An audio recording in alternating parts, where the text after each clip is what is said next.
ఆ నియోజకవర్గంలో వైసీపీ రాజకీయం ఎవ్వరికీ అంతుపట్టడం లేదట. మాకే ఎందుకు ఈ తలనొప్పులు అంటూ కేడర్ గగ్గోలు పెడుతుందట. ముక్కు మొహం తెలియని వారిని ఎన్నికల ముందుకు తీసుకొచ్చి పోటీలో నిలబెట్టడం, వారి కోసం తాము అష్టకష్టాలు పడటం కామన్గా మారిందని పార్టీ శ్రేణులు వాపోతున్నాయట. గత ఎన్నికల్లో పోటీ చేసిన అభ్యర్థి అసలు పార్టీలో ఉన్నాడో లేడో అని సొంత కేడర్లోనే అనుమానం వ్యక్తమవుతుందట. తాము ఇబ్బందులు పడుతున్నా ఆయన పట్టించుకోవటం లేదని, అసలీ పరిస్థితికి కారణం పెద్దిరెడ్డి కుటుంబమే అని పార్టీ వర్గాలు బహిరంగంగానే విమర్శలు గుప్పిస్తున్నారట. ఇంతకీ ఆ నియోజకవర్గమేది? ఎవరా వ్యక్తి? Watch this story. ఉమ్మడి చిత్తూరు జిల్లాలోని మదనపల్లి నియోజకవర్గ ఓటర్ల తీర్పు ఎప్పుడూ విలక్షణంగానే ఉంటుంది. తెలుగుదేశం పార్టీ ఆవిర్భావానికి ముందు కాంగ్రెస్తో పాటు కమ్యూనిస్టులను కూడా ఆదరించిన అక్కడి ఓటర్లు టీడీపీ ఆవిర్భావం తర్వాత సైకిల్కి జై కొట్టారు. 1983 నుంచి 2024 వరకు మదనపల్లిలో 10 సార్లు ఎన్నికలు జరిగితే 6 సార్లు టీడీపీకి, 2 సార్లు కాంగ్రెస్ పార్టీకి, 2 సార్లు వైసీపీకి పట్టం కట్టారు.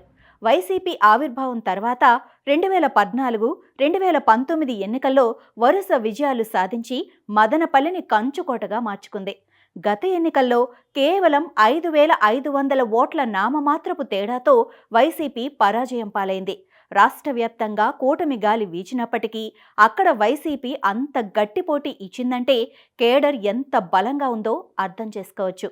మైనార్టీ ఓటర్లతో పాటు పార్టీ కేడర్ సైతం విస్తారంగా ఉండటమే అందుకు కారణమన్న అభిప్రాయం ఉంది. అదే క్రమంలో అభ్యర్థి విషయంలో వైసీపీ అధ్యక్షుడు జగన్ తీసుకున్న నిర్ణయమే ఓటమికి కారణమన్న అసంతృప్తిని కార్యకర్తలు బహిరంగంగానే వ్యక్తం చేస్తున్నారు. ఏ పార్టీకైనా కార్యకర్తలే బలం. మదనపల్లిలో వైసీపీ అంత బలంగా ఉన్నప్పటికీ కార్యకర్తల అభిప్రాయాలను పార్టీ పెద్దలు ఏ మాత్రం పరిగణలోకి తీసుకోవటం లేదని వైసీపీ వర్గాలు ఆవేదన వ్యక్తం చేస్తున్నాయి.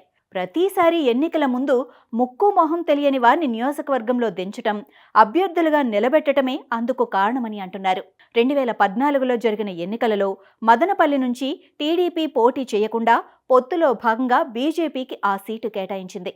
వైసీపీ నుంచి పోటీ చేసిన డాక్టర్ దేశాయ్ తిప్పారెడ్డి విజయం సాధించారు. 2019 ఎన్నికలలో నవాబ్ భాషా వైసీపీ నుంచి పోటీ చేసి గెలిచారు. ఇక మొన్నటి ఎన్నికలలో సిట్టింగ్ ఎమ్మెల్యే నవాజ్ బాషాకి చెక్ పెట్టి ఆ స్థానంలో పంచాయతీరాజ్ రిటైర్డ్ ఉద్యోగి అయిన నిస్సార్ అహ్మద్ను పోటీలో దింపారు. అయితే నవాజ్ బాషా, నిస్సార్ అహ్మద్లు ఇద్దరూ ఎన్నికల ముందు వరకు పార్టీకి కొత్త ముఖాలే. ఎప్పుడూ వైసీపీ కార్యక్రమాలలో వారు పాల్గొనలేదు, పార్టీ కోసం పనిచేయలేదు. ప్రైవేట్ బస్ ట్రావెల్స్ యజమాని అయిన నవాజ్ బాషా ఓవర్ నైట్ టికెట్ దక్కించుకొని ఎమ్మెల్యే అయ్యారు.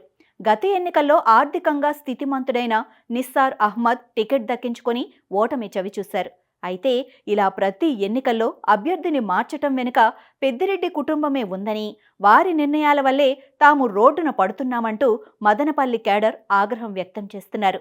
గెలుపోటముల సంగతి అటుంచితే ప్రస్తుతం మదనపల్లి వైసీపీ కేడర్ తీవ్ర అసహనంతో కనిపిస్తోంది. 2019లో నవాజ్ బాషాను గెలిపించినప్పటికీ ఆయన తన విజయానికి కృషి చేసిన పార్టీ కేడర్ను పట్టించుకోకుండా సొంత వర్గానికే పెద్దపీట వేశారన్న ఆరోపణలు పెద్ద ఎత్తున వచ్చాయి. నవాజ్ బాషా తీరు వల్ల చాలామంది పార్టీకి దూరంగా వెళ్లిపోయినప్పటికీ పార్టీ పెద్దలు ఏ మాత్రం పట్టించుకోలేదు. తీరా ఎన్నికల ముందు మరో కొత్త మొహమైన నిస్సార్ అహ్మద్ను తెరపైకి తీసుకొని వచ్చి గెలిపించండి అంటూ చెప్పుకొచ్చారు. అసంతృప్తి ఉన్నప్పటికీ పార్టీ చెప్పింది కదా అని పనిచేశామని, తీరా ఎన్నికల్లో ఓటమి చెందాక అసలు నిస్సార్ అహ్మద్ అనే వ్యక్తి ఒక్కరోజు కూడా బయటకు రాలేదని కార్యకర్తలు నిప్పులు చెరుగుతున్నారు. అసలు ఆయన పార్టీలో ఉన్నాడో లేదో తెలియని పరిస్థితి ఏర్పడిందని, ఓవైపు అధికార పార్టీ నేతలు వైసీపీ వారి మీద కేసులు పెడుతున్నా, బెదిరింపులకు దిగుతున్నా నిస్సార్ అహ్మద్ పట్టించుకోవటం లేదని ఆగ్రహం వ్యక్తం చేస్తున్నారు. వైసీపీకి కంచుకోటగా ఉన్న మదనపల్లిలో ఈ పరిస్థితికి కారణం రాజంపేట వైసీపీ ఎంపీ పెద్దిరెడ్డి మిథున్ రెడ్డి అని కొందరు వైసీపీ సీనియర్ నేతలు చెప్పుకొస్తున్నారు.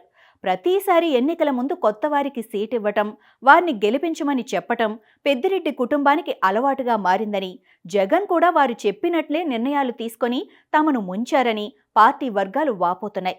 ఓటమి తర్వాత అటు నిస్సార్ అహ్మద్ మాయమైపోతే పెద్దిరెడ్డి ఫ్యామిలీ కూడా తమను పట్టించుకోవటం లేదని ఫైర్ అవుతున్నారు. 2019లో గెలిచిన నవాజ్ పాషా కూడా పెద్దిరెడ్డి అనుచరులకు మాత్రమే పనులు చేసి పెట్టారని, మిగిలిన పార్టీ కేడర్ను ఎవ్వరూ లెక్క చేయటం లేదని మండిపడుతున్నారు. పార్టీ జెండా మోసిన వాడిని కాదని, ఆఖరి నిమిషంలో పెద్దిరెడ్డి ఫ్యామిలీ తమ వారిని అభ్యర్థిగా పెట్టడం, వాళ్లు ఎన్నికల తర్వాత అడ్రస్ లేకుండా పారిపోవటం పరిపాటిగా మారిందని, ఇప్పుడున్న పరిస్థితుల్లో తమకు పెద్దిరెడ్డితో సంబంధం లేని కొత్త ఇన్ఛార్జి కావాలన్న డిమాండ్ను తెరపైకి తెస్తున్నారు.